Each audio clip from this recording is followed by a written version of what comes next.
You're listening to the Comic Crusaders Podcast. I am your host, Al Mega, CEO of Comic Crusaders and Undercover Capes. In this show, I'm sitting down with creators from all walks of life to talk about inspiration, process, the lessons they've learned, and a whole lot more.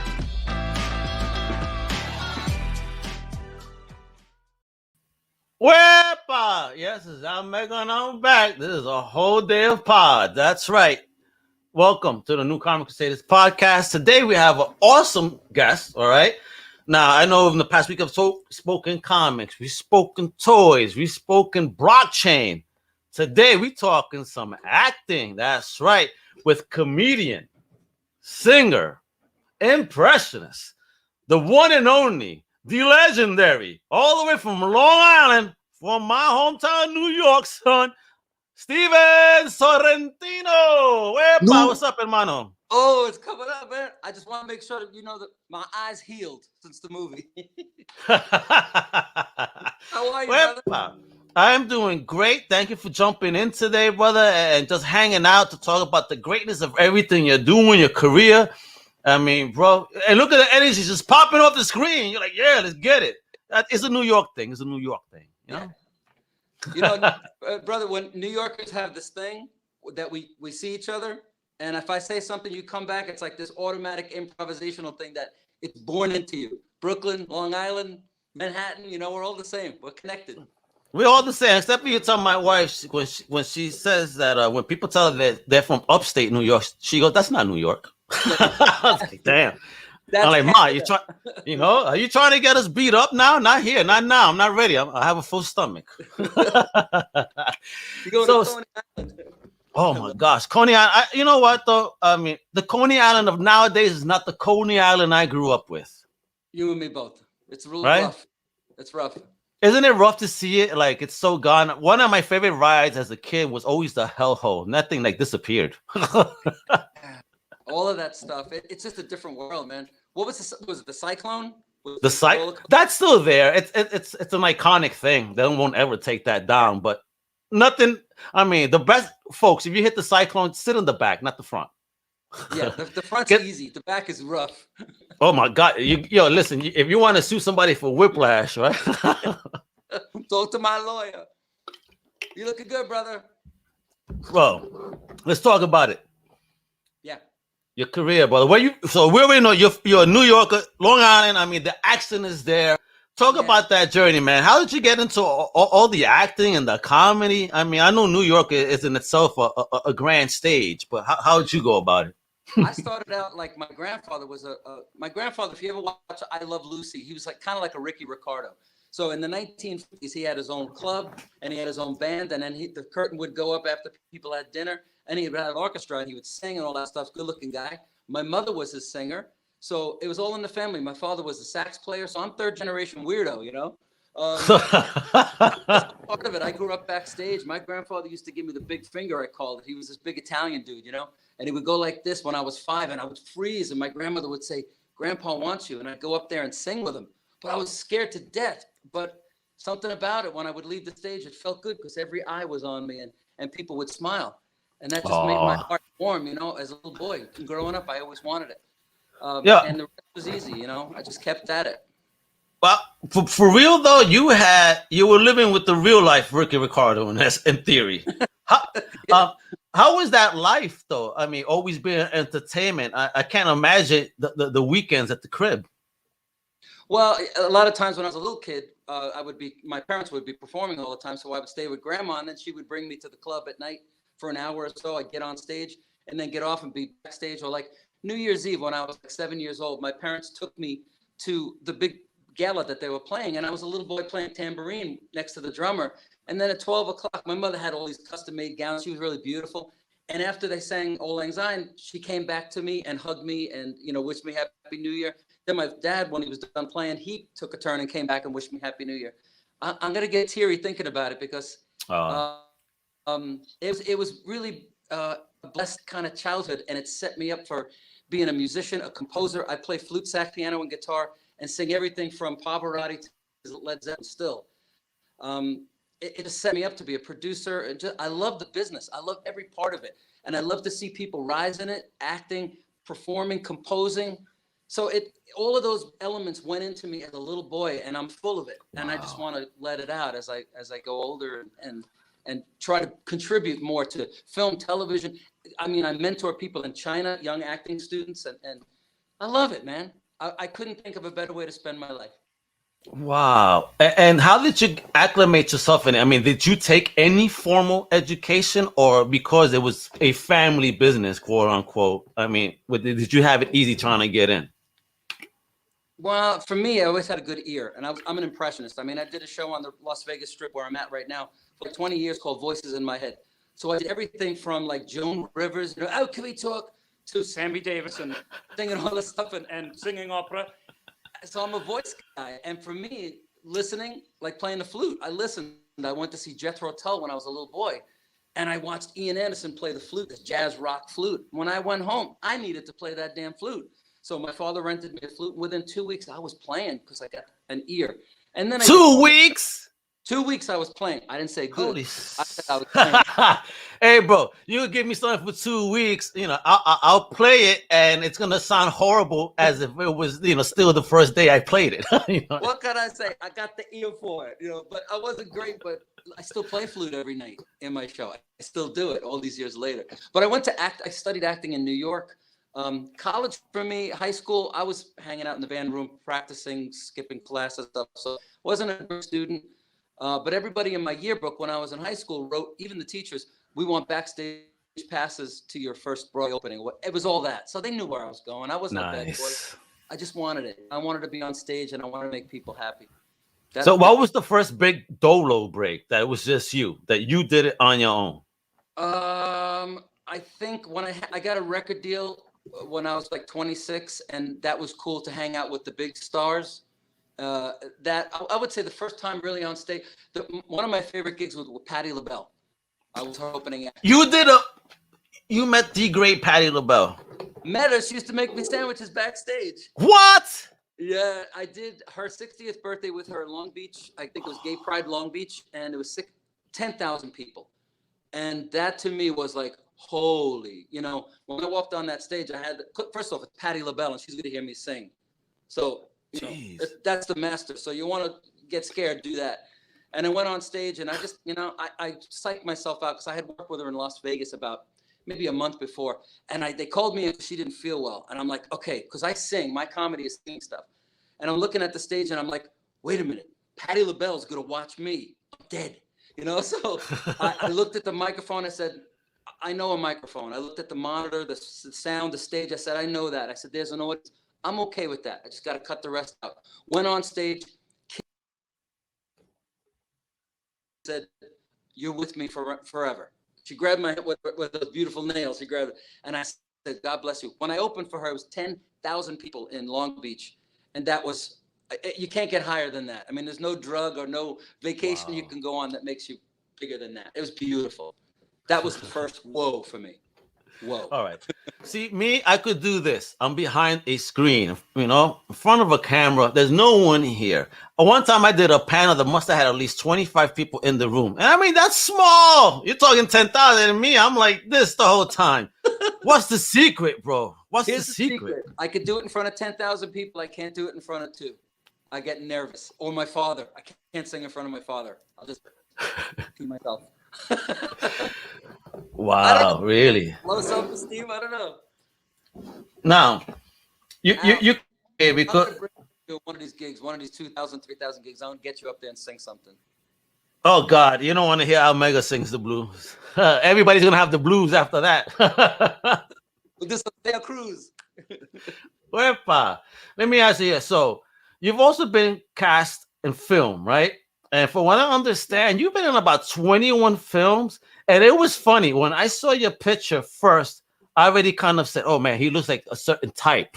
And then I'm reading the bio, of course, a mafia boss. I mean, one of your first roles. Talk about that. I got the Billy on my face. No, I can't help it. But for me, diversity is king. The first feature film I did, I played a mafia boss drag queen. So it doesn't get weirder than that. I was in drag. I shaved my knuckles every day, dude. I mean, come Damn, shaving knuckles, bro. Did they grow back hairier after the fact? I gotta say yes. What do you think? I look like a gorilla. Oh damn. Here's a banana, bro. I got one. Oh, shit. I did Annie with Sally Struthers from All in the Family a couple of years ago. We did a long run in DC, and I played an English butler. So it's completely different, and the accent's different and all that stuff, So I love the diversity of it. I played a lot of different characters. I did a movie a couple years back with Mark Pellegrino, another actor that's really, I learned a lot from being with him in the same room. But I played a special needs guy. So I lived in the home for 3 days before we filmed. And all the people thought I was one of them, which was beautiful. And I lived what, you lived amongst them and you ingrained yourself so perfectly.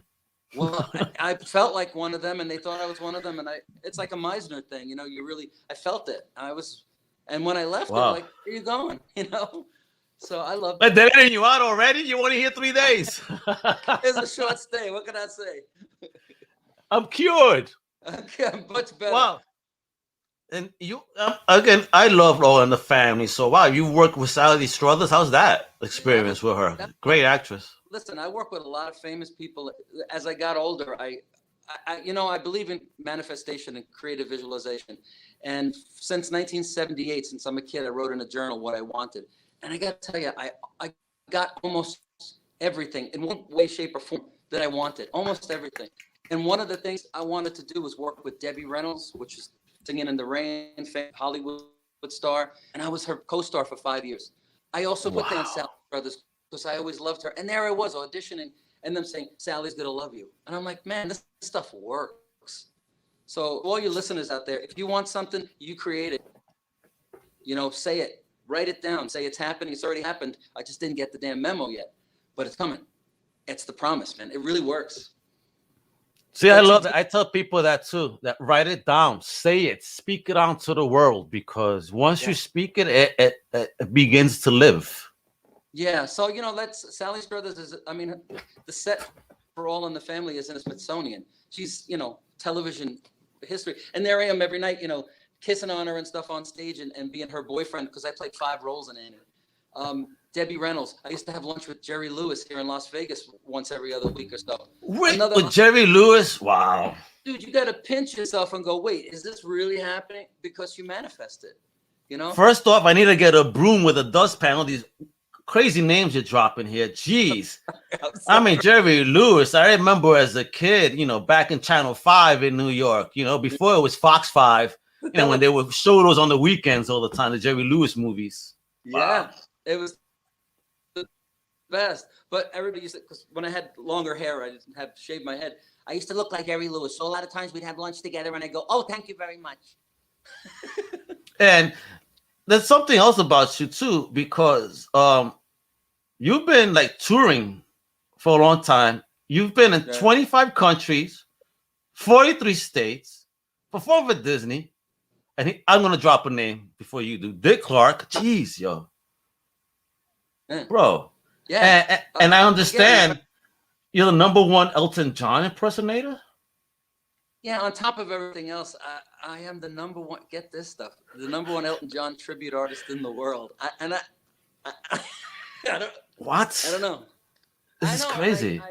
Because I play, I sing, and I can mock his voice. And I worked for him when I was 18 years old. I kind of snuck backstage at a concert, and John Reed gave me a job just being a gopher in New York. He used to hang out. You snuck into a concert and got a job out of it.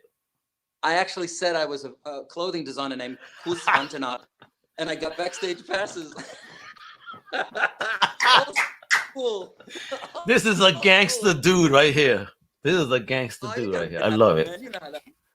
So it's a New York thing. Yeah, listen. If you don't have a good line of BS, and you're from New York, you're not doing it right. You could talk anybody into doing anything. My wife, I get nervous. I'm the pussy in the relationship sometimes, because she be trying some stuff and going. Just trust me. She does the whole New York, lady swagger thing, and she gets her way. And whether the line or the table I'm sitting at, I'm like, I don't know how the hell you did this, yo. Now, hang out with you, man. We'll get you in. We're gonna get you back. I used to hang out backstage by the Madison Square Garden, and I knew the guy. And he's like, you work for these people too? I'm like, yeah, that's right. I work for them too. I'm going to go in. I go in. I love What? yeah. It's, you know I what? love it. I love this. And Yes. people believe you if you believe it, you know? Yeah, you gotta act the part. That's I'm what my against wifey says. My wifey says, act the part. Just go with it. Yeah. Just Don't go. ask I only questions. did that once. It was at a toy fair, and I went inside a room I shouldn't have been in, and my boy was shitting bricks. Yeah. So I'm like, just come. Just come. And he's there, nervous. Lady comes up to us. Did they take care of you already? I said, yeah, they already took care of me. No worries. I'm just snapping pictures. Oh, okay. Man, once he heard that, he started just freaking pictures and looking at me. How the hell did you do that? I gotta hurry up. You get me nervous, bro. I'm gonna shut up. Just act the part. One word. You know where it comes from? Brooklyn. Yeah. We're dirty, man. We're dirty. We're grimy, but we get our way. I love it. In a loving way. Yeah. Of course. Yeah. Very loving. We're not bad people. We just trying to do things, get things done. And that's the way it works. This acting thing, I just did a movie called A Tale of Redemption and Regret with Sonny the Heat. And I got this short film script in the mail. And I tell you what, when I was a kid, one of my favorite comics was Charlie Brown, because he was like the loser, but everybody rooted for him. And I read Charlie Brown into that script because this guy was from the 80s. He's past his prime. He used to be a wise guy, tough guy. Mess with Sonny, you get the heat. And it's past his prime, and he goes to get paid one day, and his knees are going out. He's shot. He gets beat up. So he's kind of the loser, but he's a lovable loser. He's a murderer, but you love him. And I read that in the script, and I said to the director, if I can give this character a heart where people are rooting for him, even though he's a bad guy, I'll do your movie. And we did it. Ooh. Won 35 awards worldwide for best film. I wrote best actor and best song because I composed the music for it too. I know. So damn, bro. Wow. I'm blessed. Maze balls, bro. I mean, you really are, getting it done. And wow. Because even if I look through here, not just that, but you've also won, what was it? Let's see, the International Guild of Celebrity Impressions and Tributes. You won that 3 years in a row. Yeah. And then you won Best Actor in the 48-hour film competition for the industry. And we just won Tokyo. I was on camera from Mumbai. I mean, it's 3:30 in the morning here, and I'm on camera going like, I got a show tomorrow. And, I was up for Best Actor. It's good stuff. I don't know. Wow. I'm not even sure if I'm good, but they seem to like it, so I'm going to keep doing it. That's the game. I want to do a cartoon. I want to be on an animated series every day. Like, I want to do, different voices or whatever I have to do. Have you done any animated series as yet? Being that you're such a voice performer. Yeah, I've done a ton of commercials. I was one of the voices for I Have a Flashback Pickle. I've done shit! I remember. Wow, I remember those. Yeah. And many years ago, Jim Henson had a pilot that we did, and he liked me. And then unfortunately, he passed away, and they changed their whole programming, and I never did it with him. But I must have done 1,000 commercials and pilots and stuff. So my dream is to every day do a voiceover thing, and then be in a series 4 months a year, filming, playing different characters, and then just having a good life, man. I love it. Oh. Put it out into the world, folks. Let's put them on some cartoon voicing like ASAP. I want to see that stork again selling pickles. Why not? That's amazing. Wow. Okay, so if you could voice any character ever, animated, and don't say Charlie Brown because you mentioned how much you love him. Yeah. Any character other than Charlie, what would you love to voice? I don't know. I got a better one. Why don't you tell me what the character is, even if it's not even human, and I'll do the voice for it. You describe the character. Okay. Oh, all right. So how would a Puerto Rican coqui sound that just came from Puerto Rico to New York? El coqui. Okay, that's funny because I know that. I'm married to a Puerto Rican. El coqui would sound like this. It'd be very good. Coqui. All right, give me a cat that actually is going to speak for its owner for the first time, and actually trying to tell the owner, "Do not pet me anymore." Well, let me tell you something, dude. I really don't want you to pet me because you don't wash your freaking hands, man. Meow, baby. Man, I already see now, Mike. What was his name, right? Austin Powers already. Cat just chilling there.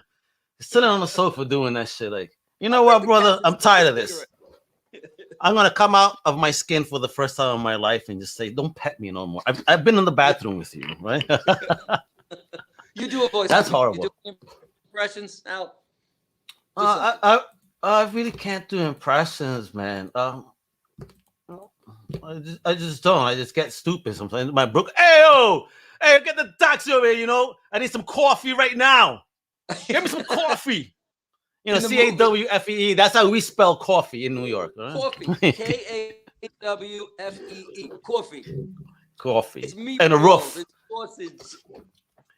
I blew somebody's mind when I used the word Johnny Pump the other day. They're like, "Oh my God, I haven't heard that in years." I'm like, what is it called? The fire. Want me to say fire hydrant? It just sounds too bland. No, for me, it was the Johnny Pump. Exactly. That's right. That's old school verbiage. Yeah. And you know, when I moved to Las Vegas many years ago, I moved there like '97, and I started doing voiceover stuff, and I did commercial for News 11, and we used to have New York too, Channel 11 News, and when it comes to covering the news, nobody does it faster. It's like a fast motion thing. So I did the commercial, and they call me. They go, "You got to come back. What the hell is faster?" I'm like, "What do you mean?" He goes, "When it comes to covering the news, you said nobody does it faster." So it's my New York. He goes, "We don't know what faster is." I'm like, "It's less than slow. I don't know what to tell you." So we read the commercial. But I tell you what, Al, I tried to change myself when I came to Vegas, and I tried to be more. My voiceovers were more professional. I was the voice of the Paris Hotel, and somebody said, "Dude, you didn't get the part in the movie playing a Brooklyn guy because you don't sound like you're from New York." I'm like, that was it. So from then on, I'm just myself. This is the way I speak, like it or not. You know, I'm in New York. Right? Stick to your roots. Listen, I lived in Massachusetts for a couple of years before moving here to Florida, right? And it's funny how they're the ones talking about the bar and the car, whatever. Oh, they're talking. I have an accent. I'm like, no, you have an accent. You had to see this argument at the store that the lady both saw us. And the lady at the counter was like, "You know what? Both of you get the F out of my store because you both sound ignorant." I'm like, oh damn. Well, that worked. Yeah, I used to get like it was a producer from Massachusetts who goes, "Do you want the pot?" I'm like, "The what?" "The pot." "What is that?" He's like, "You know, you want the role in the movie." I'm like, "You mean the part? Ass?" You know, the pot. You want the pot? Let me tell you though, because I lived there for 5 years, there was one day, I don't know what I was doing. I read something and I read it in a Bostonian accent that my boy looked at me and he goes, "I've lived here for 15 years. I've never said it the way you have." I was like, oh man, I'm getting affected. You're ready.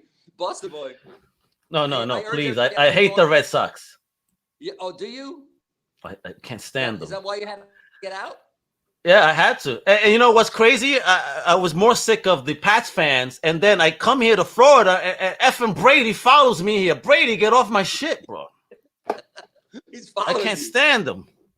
Yeah, I don't support anything Brady. Listen, I'm a masochist. I'm a Giants fan. That says it all. Okay. That's just the way it is. Let me know if you want me to get rid of that guy. I know a guy, you know? Hey. What are you gonna do? Yeah, so when you were digging into that character for that right now, where were you digging into, really? You know, and when you watch the movie, go to StephenSorrentino.com. There's a link to the whole film. I think, you know, the movie is kind of The Soprano meets Curb Your Enthusiasm. It's got that sensibility. Oh. So it's really different. So I wanted him to be serious. I wanted it to be real, but I wanted you to feel it's a comedy. That's the funny part, because his tragedies is a laugh. I think I went into my uncles, you know, my uncles were wise guys. I mean, you know, for real, my Uncle Mario was Sonny the Heat. So my grandfather was kind of a half a wise guy too in his ways. I think I gleaned all of that stuff, and I just wanted to be real as an actor. You know, if I believe it, then you believe it. And I teach acting too. You know, when I mentor a lot of kids around the world, and I teach them, if you believe it, they'll believe it. If so saying the lines, don't go anywhere. So if somebody who actually wanted to take a lesson, acting lesson from where is that available? Is it an in-person thing? Is it an online thing? It's online now. I don't have a lot of time. The only classes I'm doing was in China, believe it or not. In Shenzhen, China, I had a full. They don't wear masks there. They're all together in classes. So last month I did a whole class of 25 kids, and they were killer, man. You get kids that are growing up in communist China, and they're taught to be exactly the same and not to be different and not to be expressive. And in a month they're like, ta-da! It's a miracle. I cry when they do their recital at the end, their concert, and they act and do these parts, and they're yelling at each other or crying and laughing. It's beautiful. Oh. So right now I'm not doing any live classes. I'll do them at Vegas if I can, but with masks and stuff, it's just a weird time. Agree. And that's another thing. I don't want to keep you too much more. Yeah. What about Vegas? So, where's the shows? How often do you perform if people are interested in checking you out over there? Right now I'm at the Tropicana Hotel this is my room at the Tropicana. We do shows Thursday, Friday, Saturday, Sunday at the Tropicana showroom. The people are coming. We're I think we'll let 50% capacity in, and 3/4 of the people are wearing masks. We don't do meet and greet after the show where we take pictures and hug up on people and stuff. But they come to the shows and they're laughing and singing. And people I wish everybody would not to be personal, but I wish everybody would just get vaccinated, get your booster shot, and let's get on with this, man. Let's get to work. Let's get to living again. Believe you me. I've been stuck here at the house. I'm a remote worker, so. It's rough because I got to put my mask on as I go through the casino, and I have to go to the showroom backstage. Come showtime, I bust it off, and I'm on stage. But it's a good show and it's fun, and I run to November 21st, so I'm lucky to be working on stage and on camera. Life is good. I'm very blessed, and I'm very grateful. Oh man, I definitely want to have you back on. I think actually with my movie crew, I think they'll have a blast with you. They definitely give you so much more time because today, man, my time is limited. I did it to myself. I love working. Like you said, let's get it done. This is us New Yorkers. We put up a lot on our shoulders and then we get it done. Yeah, I can do 10 hours of stuff, no problem. Boom. And then you get a stroke. That's the problem, see? That's the problem. And this is why I keep getting up. Take those 5-minute walks after every show, and that I put in my half hour of walking by all this. And I gotta know this. I gotta know this before we go. So what? I gotta understand. They said that I understand that at 6th grade, you were doing like mock Tonight shows where somebody's gonna play Johnny and you will portray all the other guests. I mean, is this true? Dude, I was a weird kid. Yeah, there was a kid named Eddie Lopez who used to do a Johnny Carson. I don't know if any of your listeners a Johnny Carson impression. And I would come on as all the guests. So I'd come on as like 5 different people each time. So I was doing shows in 6th grade, I'm a weird kid. But were you doing this at the school stage or lunchroom? Like, where was this being done? This is hysterical. And we decided that rather than go to the lunchroom, the kids would get their lunch and come into the classroom. Excuse me. That's the last night's voice. And so they would all bring their trades into the classroom, and we'd set up these like 6 chairs, and then Eddie would do the 10. And everybody, instead of go to the lunchroom, would watch the show every day. I'm telling you, I needed medication as a kid.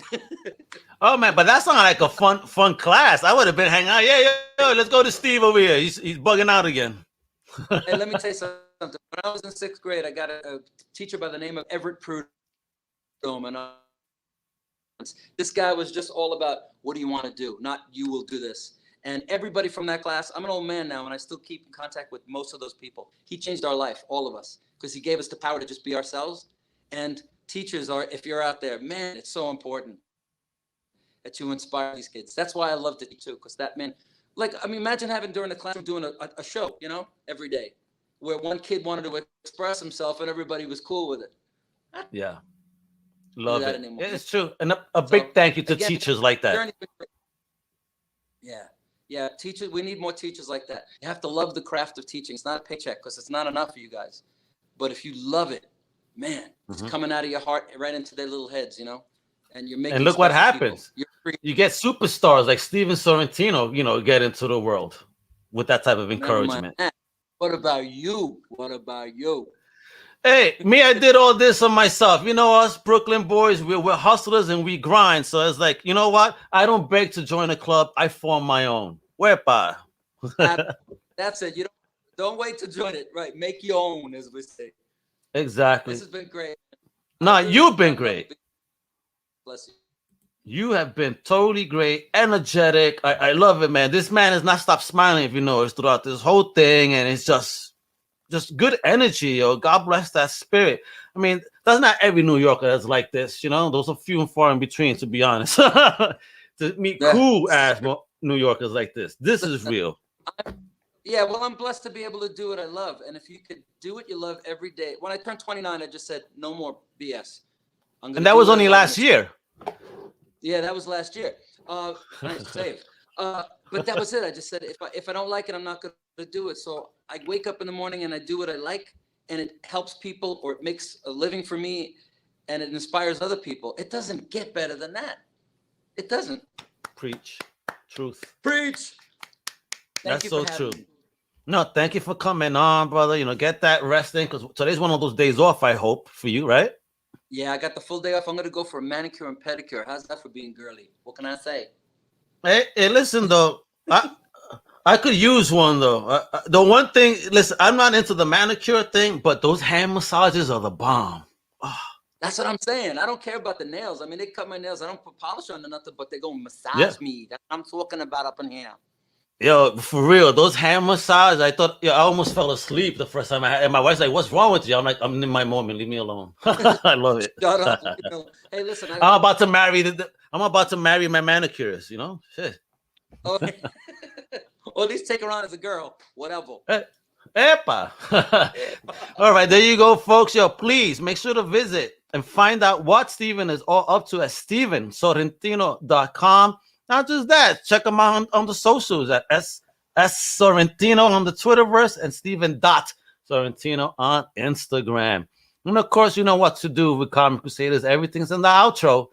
But of course, this isn't. So check out our new comic book shop at comiccrusaders.shop, as well as our swag store. Yep, you get awesome tees, just like my big homie here, the OGC, old school Crusader. All right, so that's comiccrusaders.us. Thank you for tuning in. Follow, sub, like, review. All right? You know what to do. Hasta la próxima. Much love, mi gente. Thank you for listening to the Comic Crusaders podcast. If you like the content, please subscribe and turn on notifications. Also, please visit comiccrusaders.com and our extended podcast family over at undercovercapes.com. And also, make sure to download the Comic Crusaders app on the Google Play Store today.